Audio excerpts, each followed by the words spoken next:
But I'll tell you what, this lady is, if you ever want to get in big trouble, all you have to do is hang out with her, because there are ideas a mile a minute. And if you want to be in something that is really interesting, where you learn a lot, where you challenge authority, and when you do it in a way that that it catches their attention, either by color or by banners or saying that hang out with Coping Women for Peace and Medea Benjamin.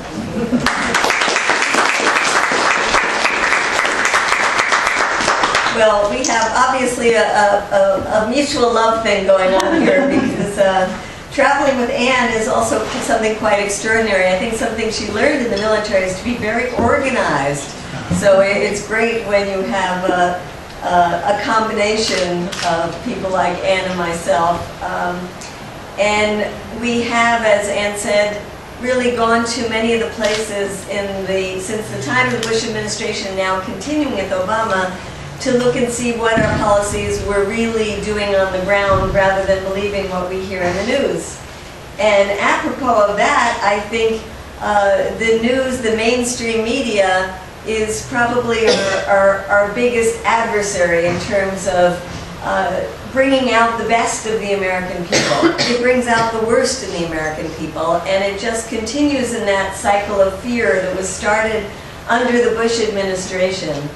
And that's why we have this problem that I'm going to talk about today, is the drones. Because the American people are tired of war. It's been 10 years now. You have the most technologically advanced and boots on the ground military campaign going on in one of the poorest countries in the world, Afghanistan, where we continue to train these poor Afghan security forces, because they wouldn't know how to pick up a gun and shoot unless we trained them to do it, right? We've been training them now for 10 years and they're still not ready. And there's something wrong with that scenario. Perhaps they're not ready because they don't really want to defend the corrupt government of Hamid Karzai. It's not a government really worth defending. And so the American people are saying, look, we're in a financial crisis. It's been 10 years, for God's sake, let's get out of there. And the polls that have been done by ABC and the Washington Post recently show something remarkable, which is that 7 out of 10 Americans say it's not worth fighting a war in Afghanistan. But what's really remarkable is it includes the majority of Republicans for the first time.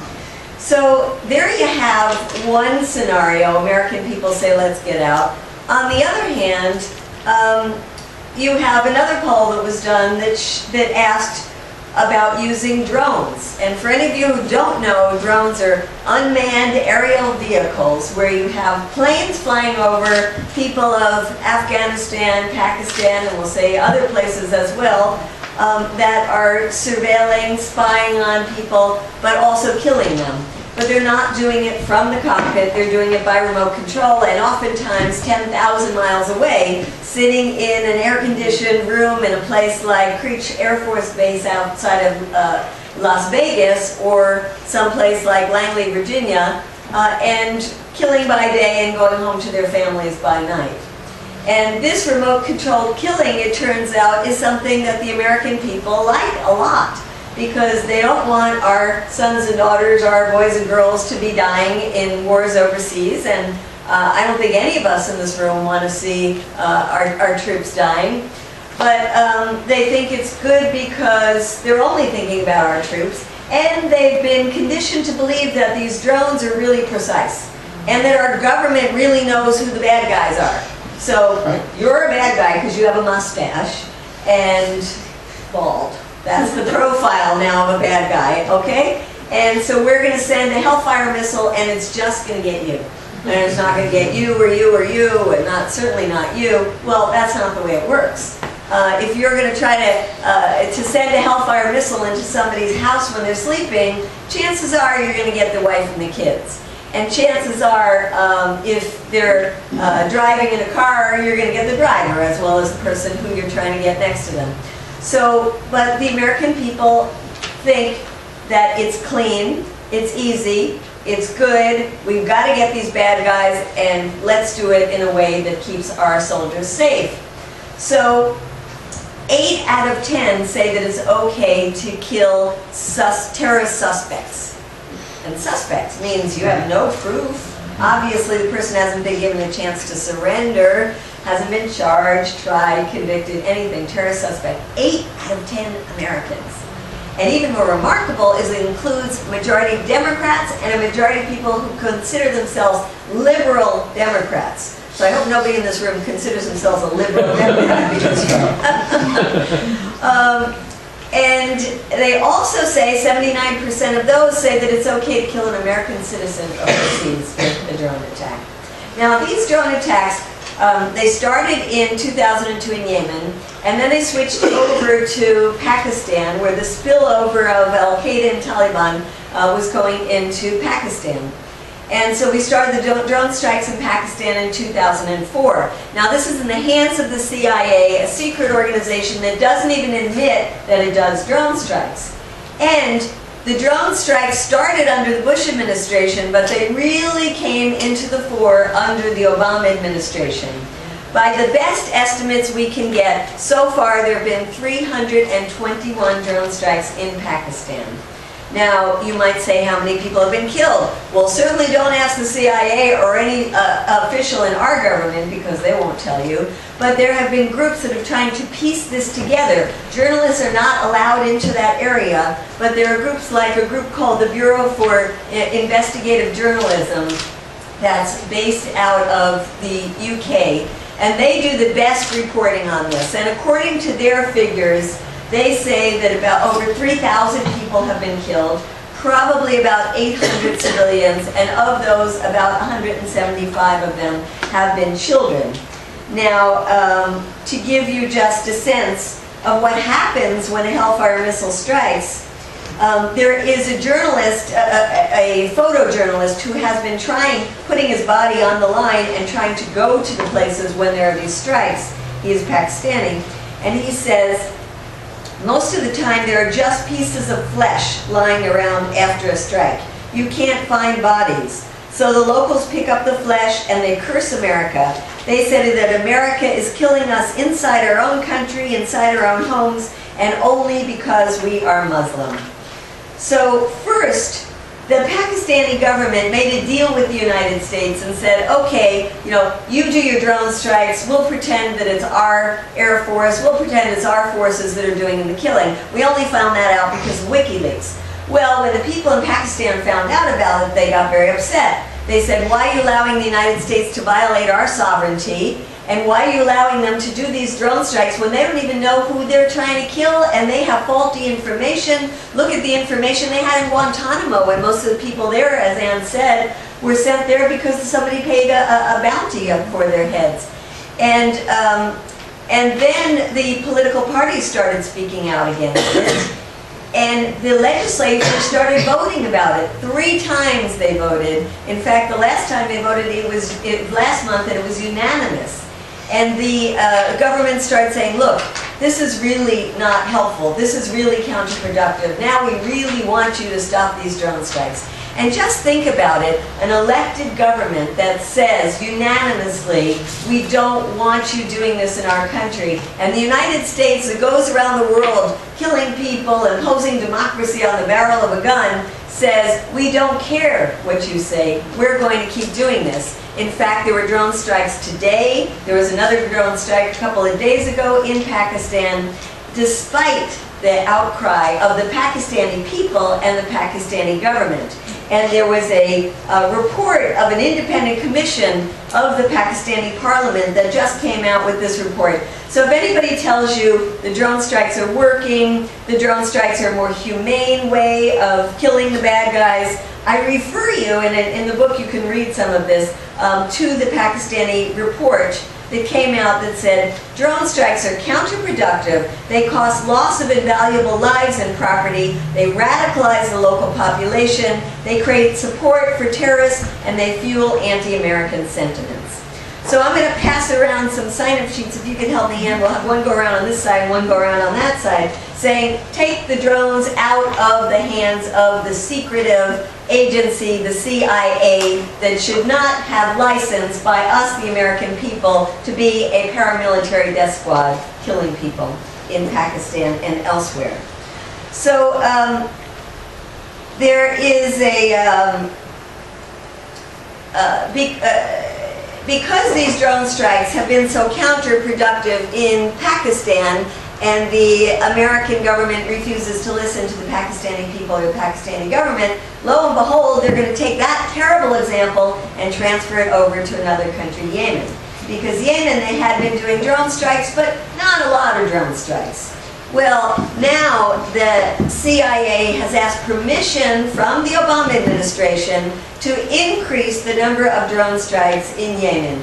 And indeed, they have significantly increased the number of drone strikes in the last 4 months. And these drone strikes are creating havoc inside Yemen and killing people who were supposed to be mediating between the Yemeni government and the opposition. The Yemeni government originally was, according to WikiLeaks, doing the same thing as the Pakistanis were. Okay, you do the killing and we'll pretend that it's us. And that was one of the reasons that the people rose up against the Saleh government in Yemen. It's creating havoc inside Yemen. It's not only killing Yemenis, it's also killing Americans. And you might have heard of the case of Anwar al-Awlaki, who is a radical cleric, never been convicted of anything, propagandized against the United States, but one is not supposed to be killed for their ideas. And he was killed in a drone strike with another American, Samir Khan, by the United States. Well, a couple of weeks later, his 16-year-old son, Abdul Rahman al-Awlaki, was looking for his father to try to find out what happened to his father, driving in a car in Yemen, and he too was killed by a U.S. drone strike. Now, it is quite amazing that we are able to kill willy-nilly, because Barack Obama, the one time he talked about the drone strike, says we don't kill willy-nilly, we have it on a tight leash. I would say this is not a tight leash, I would say it is pretty willy-nilly. And we are not only killing other people of other nationalities, we're killing our own people, and we're killing teenagers, teenage Americans. This was a boy born in Denver. And there was some outcry among the legal community demanding an explanation from Attorney General Eric Holder. So finally, in March of this year, Eric Holder was speaking to the Northwestern Law School, and he was trying to justify this killing, and he said, well, our enemy is moving from country to country, so we have to move from country to country. And yes, we can kill Americans because Americans, by the Constitution, are not guaranteed judicial process. They are only guaranteed something called due process. Well, as I write in the book, the best response did not come from some law professors at Harvard. They came from a TV comedian, Stephen Colbert, who said, yes, the Founding Fathers weren't picky. Trial by fire, trial by jury, trial by fire, rock, paper, scissors, who cares? Due process means there is just a process that you do. And in this case, the president meets with his advisors, they make up a list of who they want to kill, and they kill them. If we're going to win our never-ending war against terror, says Colbert, there are bound to be casualties, and one of them just happens to be the U.S. Constitution. So, here we have a government, Democratic one, I must say, that says we can go anywhere we want, kill anyone we want, and this is justified by the U.S. Constitution, by the congressional authorization of the use of force, and we don't have to talk to Congress about it at all. We can go to Libya, we can go into Somalia, because when we use drone strikes and Americans' lives are not at risk, that is not a war. And so, since it's not a war, there's no reason to talk to Congress about it. There's no reason, of course, to talk to the American people about it. Well, think about the example we are setting for the rest of the world.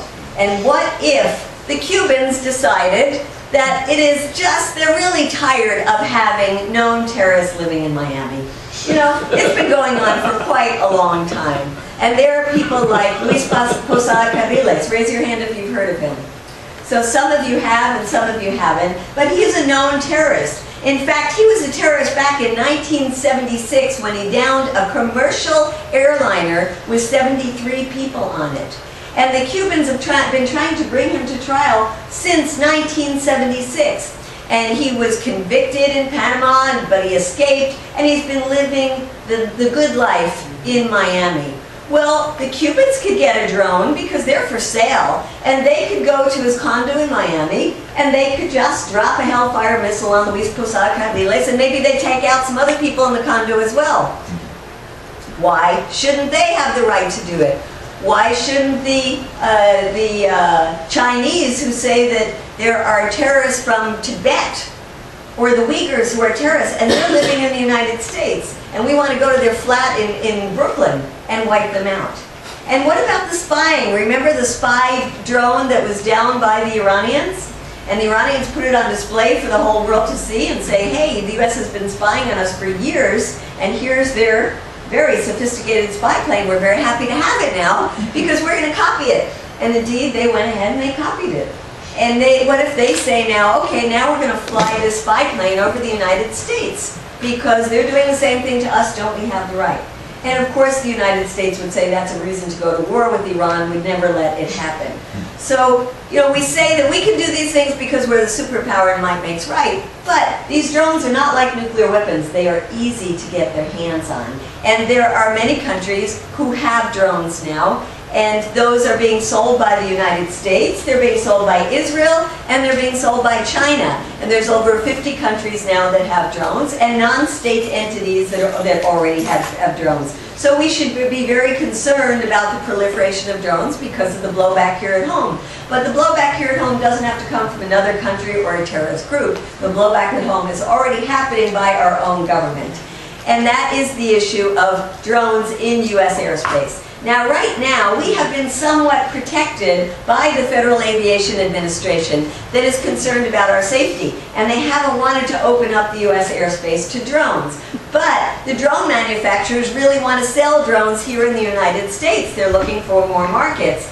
So they pushed Congress to create a drone caucus, and there's 53 members of our Congress that think it is their mission, and this is in their mission statement, that says we want to address the urgent need to rapidly develop and deploy more civil, military, and law enforcement operations using unmanned aerial vehicles. So they passed a piece of legislation signed by Obama on Valentine's Day of this year, February 14th, a gift to the drone manufacturers that said, you, the Federal Aviation Administration, must open up the U.S. airspace to drones by the year 2015, and before that for government agencies. Already the FAA has been giving out permits to some agencies to test the drones in the United States. And the Electronic Frontier Foundation had to sue the FAA just to start getting a list of who those agencies are. We don't have the complete list, but what we have so far shows that some of them are the manufacturers of drones, some of them are universities that are working with the Defense Department on these drones, some of them are government agencies like the FBI and Homeland Security and Border Patrol, which is using them on the south and northern borders, and some of them, lo and behold, are police departments. And the police departments are getting grants from Homeland Security to buy these drones and test them out. So I just wanted to read you a little piece from my book, Drone Warfare, that talks about Houston, Texas, where they got a $300,000 grant from Homeland Security to buy some unmanned vehicles that they are now testing out. Well, they bought it from a group called Vanguard Defense Industries that told the reporters that the drone is actually designed to be weaponized and could in the future be outfitted with what we call less lethal systems, including tasers that can electrocute suspects on the ground, beanbag firing guns called stun batons. And the ACLU was very outraged and shocked about what is happening.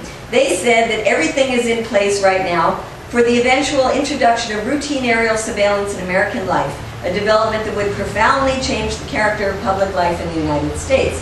Now these drones, they say, would be used for surveillance purposes. Who do you think they're going to surveil? Us. Who do you think they're going to surveil? Me, us. Muslim community, African American community, the peace community, the dissidents, yes, us.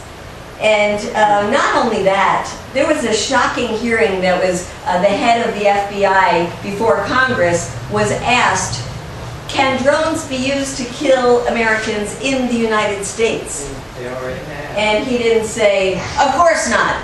He said, I'm not really sure about that. Back to you. So we have now a campaign. We just had a drone summit last week where we brought hundreds of people together to say, what are we going to do about this? And we came up with a lot of different ideas. They range from working with our friends overseas, like in Pakistan. They want us to organize a delegation of Americans to go to Pakistan, go to the capital, Islamabad, and they will bring people from northern Pakistan who have been the victims of our drone attacks to get those first-hand stories. If any of you are interested in potentially going with us, please come and see me and we'll put your name on the list and send you information about the trip. It's going to be for a week in the beginning of October, and I'm sure we're going to get Ann on that trip, right? Okay. Then we talked about things like basic education. I mean, we obviously have to turn around those poll numbers to show Americans this is not in our interest. So we have plans to go into the faith-based communities, the churches, the mosques, the synagogues, and get people talking and study groups going about what are the moral implications of remote control warfare. We talked about going to the law schools and working with the law students and get them involved in these issues. We've talked about having specific campaigns working, for example, in Yemen. There's a journalist who started revealing the results of the drone attacks, and according to Jeremy Scahill, he got the government was called by Barack Obama himself, who said, we want to keep this guy in prison. So we have a campaign now that we're starting up to advocate on behalf of this journalist that he should be allowed to be free and talk about what's happening as a result of U.S. drone attacks. These are some of the things that we're doing, including those sign up, the petitions going around. I hope you'll all sign up on it. We are going to members of the intelligence community in the United States, the committees in Congress, to say, what are you doing about this? And we want to influence the FAA and the regulations before they are written. So calling for public hearings around the country so that we can go before the FAA and voice our concern not only about our safety issues, but about our privacy issues. So I want to end so that Ann and I can come and take questions, have a discussion. But I hope you will get a copy of this book, Drone Warfare, and get some copies for your friends. Because not only does it talk about the problems of drone warfare, it talks about what people are doing. The last two chapters are dedicated to looking around the world at people like Ann, who are getting arrested at the bases where the drones are being operated, people who are going to the headquarters of the manufacturers of the drones, people who are going to the homes of the CEOs of these manufacturers, people like the scientific group that is trying to model a campaign that banned landmines and cluster bombs, and their group is called International Committee for Robot Arms Control. They want to ban the use of lethal autonomous weapons. So these are, I think, very inspiring stories that can show us how we can build a more effective, stronger movement that says that war is not the answer, that drones are not the answer, that there are not military solutions to these problems. And I want to end quoting somebody that I admire very much, and that is Colonel Ann Wright, because I quote her in this book. And she says, 40 years ago, American universities used to teach the art of diplomacy. Now they teach about national security and strategic studies, all militarized ways of thinking about international issues. Consider the belligerent policies of the State Department during the tenures of the last Secretaries of State, Madeleine Albright, Colin Powell, Condoleezza Rice, Hillary Clinton. They were not diplomats representing non-violent resolutions to international challenges, but instead extensions of Defense Department carrying out the military policy of the United States for the president they served. So let's recognize that it unfortunately doesn't really matter who the president is of the United States. If we are allowing the military and the corporations to have control of our foreign policy, we will always have a militarized way of looking at the world. We, together, the Occupy movement, the anti-war movement, we have to strengthen ourselves. We have to focus on turning this around and force our government to go back to that old-fashioned idea of using diplomacy to solve international problems, not war. Thank you very much.